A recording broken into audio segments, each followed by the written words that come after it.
Hello, everybody. Hope everybody had a great week last week.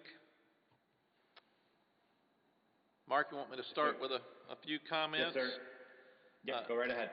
Yes, really proud of the guys for their win over Wake Forest. Wake had won 4 games in a row, and it was the end of a brutal stretch with us for not only 7 straight games, but for 4 games with rivals, which is the first time it had ever happened in our school's history. And I thought the guys tried hard in each of those 4 games and only came up short at Virginia. So winning the 3 in-state games is important. It does help your fan base because they get bragging rights for a year. It does help recruiting, even though I don't think it changes recruiting because a lot of young people are making decisions early now. But it was important for us to have the comeback win at Wake for lots of reasons. But proud of the offense. They've been one of the best offenses all year in the country. Defense found a way to find 5 stops in a row in the second half, which credit a few things, I think. Last year we struggled with Wake's offense early in the game, the first half. Second half we played much better. Same thing in this one. Jay and the guys made some adjustments at halftime, but I also think with the uniqueness of the Wake Forest offense, the longer you see it, the more you settle down and stay in your gaps and play with a lot more patience. And I think that happened in the second half. But it was also really important for our guys to come back and win a close game at the end. We hadn't really done that since we've been here. And we missed a close comeback at Florida State that I thought we should have won. We didn't finish at Virginia. I thought we could have won. And then this one, we came back and won. So that should really, really help us moving forward. I think Jeremy announced it last week, but Kerryon Johnson and Sam Howell were our 2 offensive players of the week. We call him Q, but Q stepping in and as a walk-on and Brian Anderson not playing was a huge help for us and really saved the game. So the coaches felt like he definitely deserved credit, and Sam's playing as well as any quarterback in the country.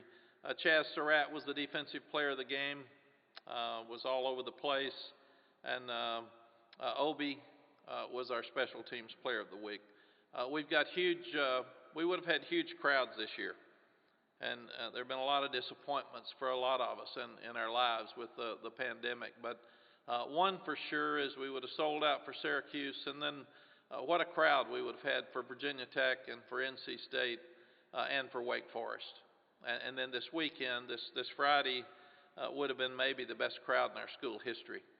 So that's a shame that our fans haven't been able to enjoy the games in person, and our players, especially the seniors, haven't been able to enjoy the atmosphere in Kenan. But we understand. Then this weekend we've got Notre Dame, number 2 in the country, national game. We wanted to be relevant again. We're ranked, and Notre Dame's number 2 in the country, national TV game. We've got a great slot with Kirk Herbstreit, Chris Fowler, and Maria Taylor coming in. So it is a relevant game. And Brian Kelly and I coached in an all-star game in 2003 out in Hawaii when he was actually the head coach at Grand Valley State. He was the coach of the year. And we've been really good friends ever since. I'm so proud for him. This may be his best team because they're very balanced. They do everything pretty well. Just checking a few things for them as they're number 1 in the league in total defense. So at a year where we're saying a lot of people missed defense and we didn't have spring practice, so that hurt us, and the offenses are ahead of the defense. Well, Notre Dame didn't get that memo because they're giving up 85 yards rushing a game. So they're so good on defense. But interestingly enough, we're 7th in our league on defense, and we're 6th against the run in our league, and we can improve so much. But it just shows you that our league has struggled some on defense as we look at where we are. We're total offense. We're number 1 in the ACC, and Notre Dame's number 3. But more uniquely, both Notre Dame and us have rushed for 233.5 yards per game. I don't think I've ever seen a stat that's like that. But Should be a fun game, should be a great game. I know our guys are really looking forward to it. And Notre Dame is national. It gives us a chance to see where we fit and to see if we can start being in some conversations with, we've got the national game with Notre Dame, we've got the more local in-state game with Western Carolina, then we've got another national game with Miami. So we've got 2 of the next 3 weeks to kind of see where we are. One positive thing that happened yesterday is that Miles Murphy's cast was taken off, so he does have use of some hands now. So when you're saying, Miles, wrap up, and he's got a club, it's kind of hard for him to look at you and say, come on, man, I can't wrap up. I don't have a hand. So that should help. So in closing for me, last week we're in the midst of finals. So we practiced Monday, we practiced Tuesday, we took off Wednesday for finals, we practiced Thursday, and then we took off Friday and Saturday for finals. We practiced yesterday afternoon, and then today every player on our team, I think, has got finals, and then we'll go back and try to practice tomorrow. So this week will be a little bit more like the routine of the Duke week, where the NCAA took the practice day away on Tuesday. Well, with a Friday game, finals are taking this practice day away, so it'll be more like that routine that we normally would have had. And then Thursday will be our normal Friday before a ball game, so the guys will not have Thanksgiving. They'll just have a Friday night, Thursday night meal for a Friday game, which is normally like a Friday night meal, and then they'll be able to have their Thanksgiving on Saturday. Questions? Thanks, Coach. If you have a question, please use the raise hand function. Today we will begin with Greg Barnes. Go ahead, Greg. Hey, Mack, good morning. Good morning. You've talked a good bit about the struggles of not having a spring practice and being limited somewhat in the summer. I know the original schedule had you penciled in for top 25 matchups against Central Florida and Auburn. The new schedule obviously kind of flipped that around to where you have these big games late in the year. Given everything that's transpired, is the schedule set up the way you wanted to be able to have this opportunity late? Greg, I think it's better than it would have been early. Who knows? But I wish we had been able to play Charlotte. That would have really helped us for so many different reasons, and then we would have been on schedule. We would have already had 9 games played at a time where I think I saw 87 games have been canceled or postponed. So you hold your breath every time those tests come back, the virus test, to see whether your guys are going to be able to play or your coaches are going to be able to play or not. But I do feel like that the schedule has worked out probably about as well as we could. It's unique for us that we may be the only team that has a 3-game series with Notre Dame. We play them in Chapel Hill this year, we play them in South Bend next year, and then we actually play them in Chapel Hill the next year. So weirdly enough, Florida State was on our schedule once for 7 years, and now we play them 2 years in a row because we play them in Chapel Hill next year.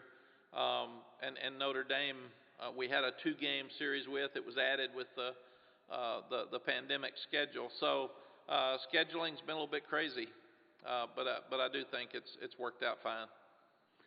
And last year, this team obviously played a top team in Clemson, but that was really 5 games in and didn't really know what this team was about. Now we have an idea of what this team is and kind of what your culture is. How big of an opportunity is this? You talked about this being a chance to prove how relevant this team can be nationally. But how are you approaching kind of the importance of this game, not just in the ACC race, but in kind of where this team wants to get to? Greg, I'm really approaching it just to look at it and see where we are nationally.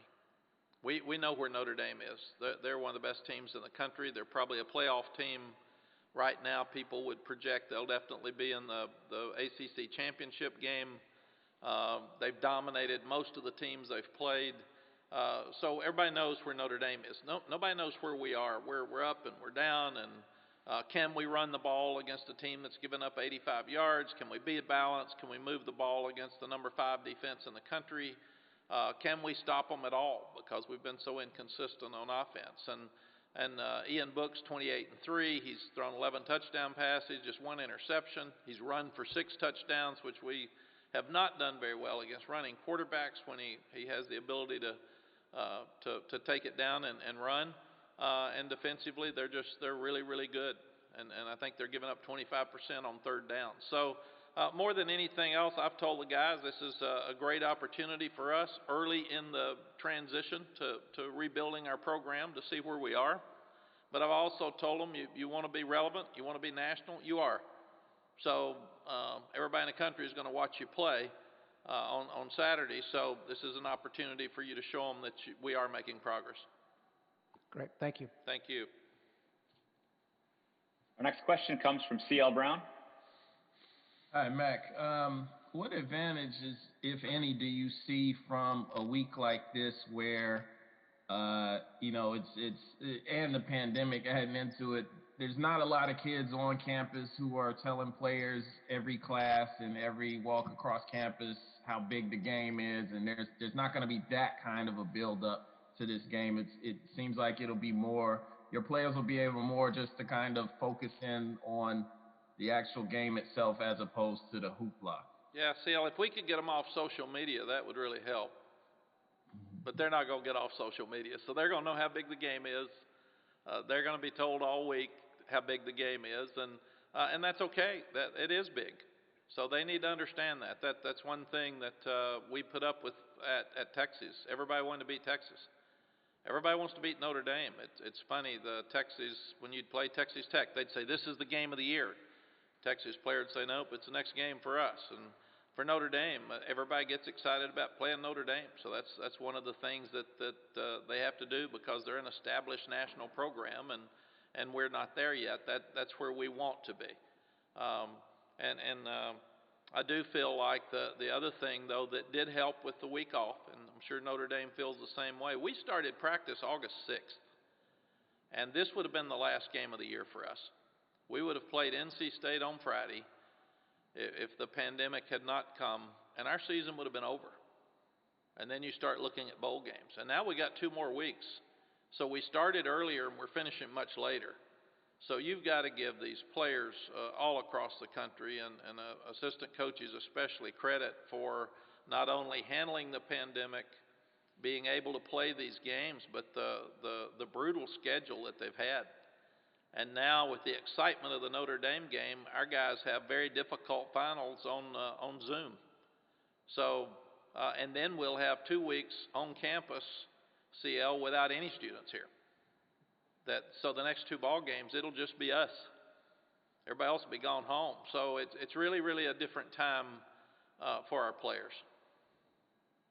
And with the announcement Jeremy made about McMichael being back and the possibility anyway of Storm at least returning to practice and being up for game time, how will that affect the secondary, especially given the end of Wake Forest? We saw you guys use the younger guys like Conley and Grimes in the rotation. Right. We're just looking at all of this. One thing for me, being on your side of this for 5 years and being over here, in the media, I always wonder why don't they just tell us who's healthy? Man, don't say it's a game time decision. Don't say we're going to watch them during the week. It's really true. I mean, so number one, you watch a guy like Storm during the week, and then he hasn't played in so long. Will he be ready to play if he can practice all week? And how much can you use him? So all those things are a factor as you get in there. So Dre Bly and Jay Bateman for 2 years have had to shuffle guys in and out of the secondary, and they'll be trying to figure it out again this week because Notre Dame's got such big receivers. I mean, they're huge. They're all the size of tight ends, but they can run. Thanks, Coach. Thank you, CL. All right, let's go over to David Teal. Mack, you mentioned earlier the hold your breath moments every week awaiting test results. I'm guessing that the biggest hold your breath moment is Saturday morning. Does the ACC need to change its testing timing so that the road team knows who has tested positive before getting on that airplane? David, it's way beyond my knowledge or ability to speculate, because I think what they feel like is you have to have a test result that's within a certain amount of time from the game to make sure that everyone is safe to play in the game. And that's the reason they do it. It's even difficult.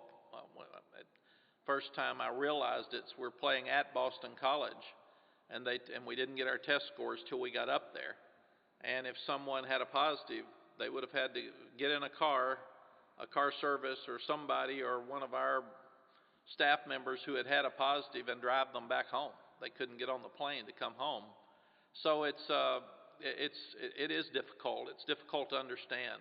You know, there's so many things in this pandemic that we still don't understand. How do you get a false positive? When you get a false positive, it's so unfair to go public and say somebody's got a positive, and then 2 days later, nope, it had 2 negatives, so it was a false positive. And now anybody that has an allergy or a sneeze or a bad cold, we don't let them practice. And then you have to run and test them again, and see does he have a headache, does he have a sore throat, or does he have the virus? So it's a very, very different time, and I think you go back and look at it at the first of the year. If we'd known then what we know now about a lot of things, would we have changed some things? Should teams have to forfeit that aren't able to play? There's just so many different things. If you don't play and you're missing a TV opportunity, that takes money out of the league for the athletics directors, and obviously they need the money. And we're getting to a point now where we can't make up some of these games. They're not going to be able to be postponed. They're going to have to be canceled. So I don't know. I've asked so many questions about the pandemic, and after you've got a positive, how many days is there where you don't have to test again? And sometimes they've told me if you got a positive the first time and you keep testing, you're going to have more positives.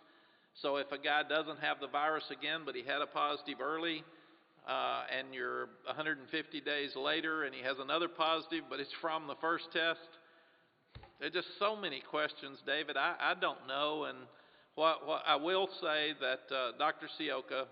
Mario Sioka, and Luke Ross, our trainer and our doctor, have done a phenomenal job with these kids. And every day I have somebody come to me and they tell me right before practice, hey, somebody's got a sore throat, so they're not going to be there today.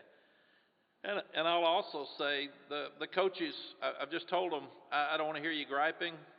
I don't want to hear that somebody's out. It's going to happen this year, worse than normal.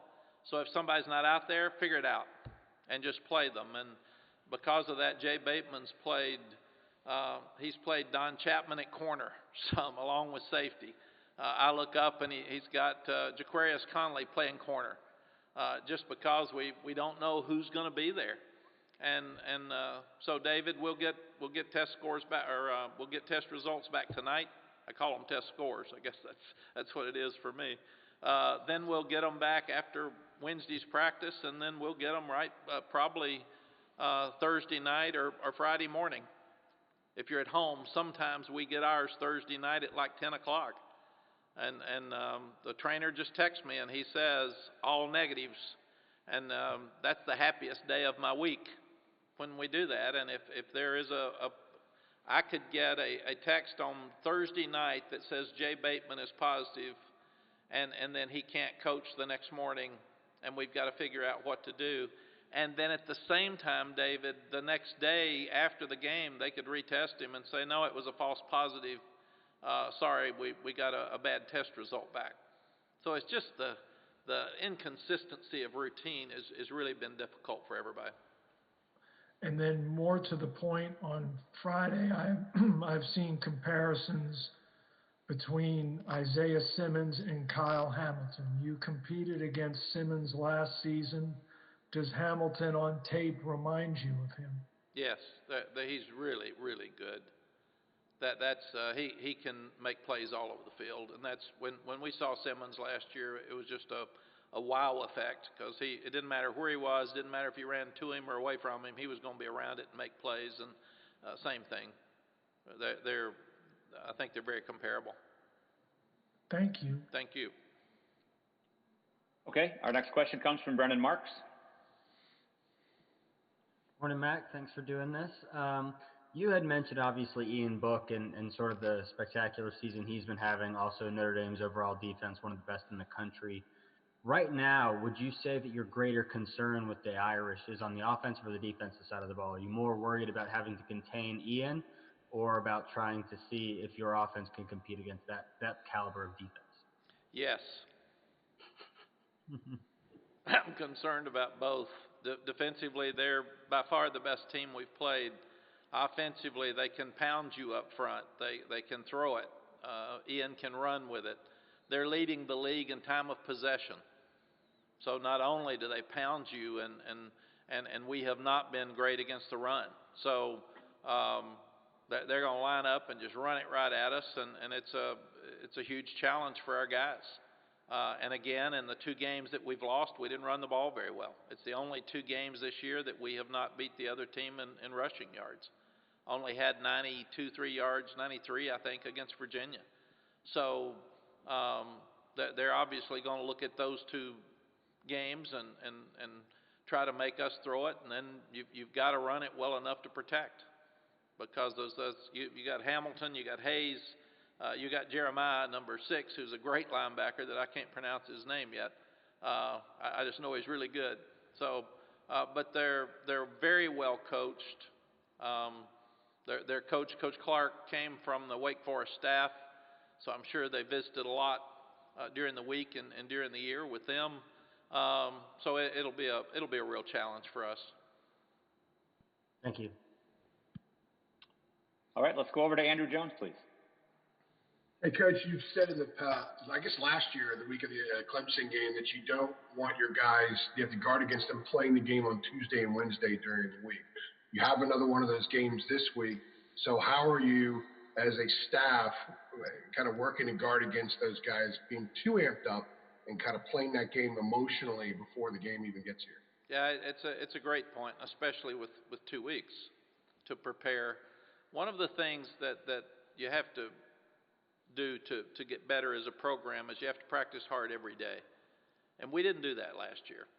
We had some real highs and real lows, and I could kind of tell that we were going to struggle in a ball game because we didn't have interest in practice.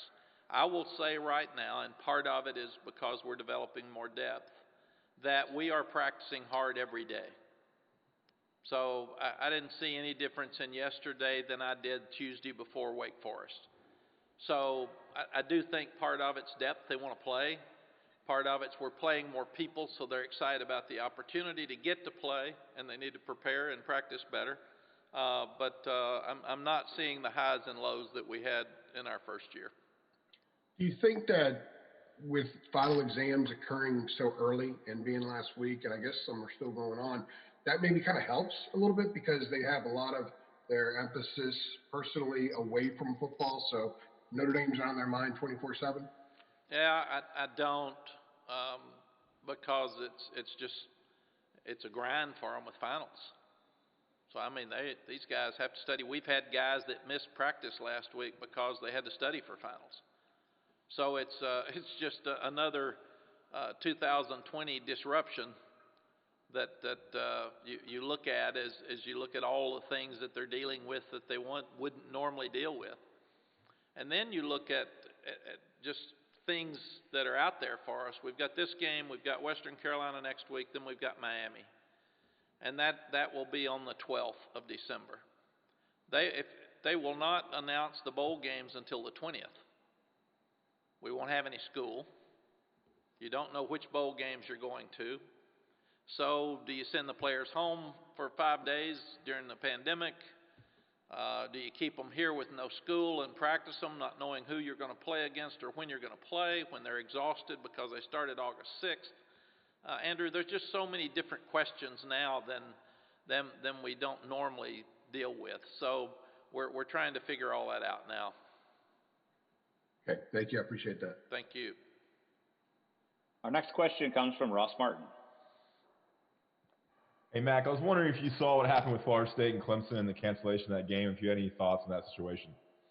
Ross, I saw it like everybody else, and it's David kind of alluded to it earlier. It's been a fear all year that you would get to a game. I was crushed when and the players on Thursday when we were told we couldn't play Charlotte. So I can't imagine getting ready to go down for a pregame meal and being told we're not going to play when you're on the road and having to go home. So I don't know all the details. I'm not exactly sure what happened. I'm not sure anybody knows for sure in the conversations, but it's a scary one, and it shows. I told the players at yesterday's meeting, you are blessed if you play a game. So don't take any of them for granted. Let's hope we get to play Friday. We're planning on playing Friday, but don't sit there and say, we got Notre Dame this week. It's not guaranteed at all. So, and the virus is obviously amped up more and a bigger spike across the country than it's probably been. It sounds like. But I don't know, Ross. I think it's again, as I talked to David about it. I bet if we knew back in the summer when we weren't even sure we were going to play, if we knew all this was going to happen and how it was going to happen, there probably would have been some different things put into place. But who knows? Yeah. We didn't even know we were going to play, and Yeah. who would have ever think that this would happen? So, you know, it's just it's very, very unfortunate for everybody involved, and especially the kids. Great, thank you. And quickly, you know, looking at the Wake Forest tape, what's the one thing that kind of concerns you about y'all's defense, you know, reviewing that tape and heading into this week? Well, Jay will be here in about 15 minutes, and if I address everything for he and Phil, then they'll be really disappointed that you don't get to ask them hard questions.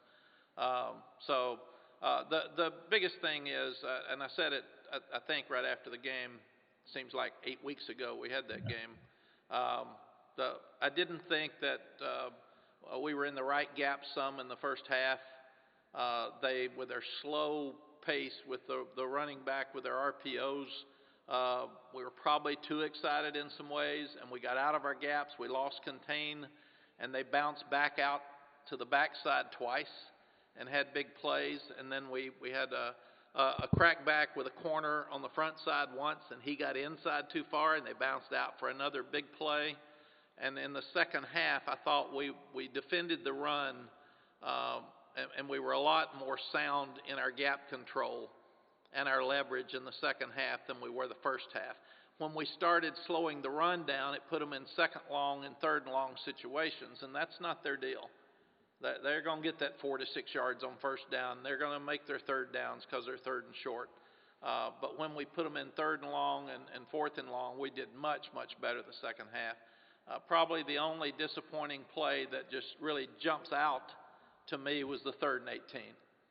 I mean, on the last drive. We can't do that. I mean, we're playing great for 5 straight series. It's 3rd down and 18 right after a sack, and we let them hit one for 46 yards and have some chance to get back in the game. So we've still got some things that we've got to do. And the other point that Jay will talk to you about is the communication. If you look at who we lost last year, we lost 5 good players on defense. And we didn't lose but 1 on offense. We lost Charlie Heck. But on defense, you lost Crawford, that's been hard to replace because he was such a big body inside. You lost Strobridge, who was a really good pass rusher and still playing with Miami.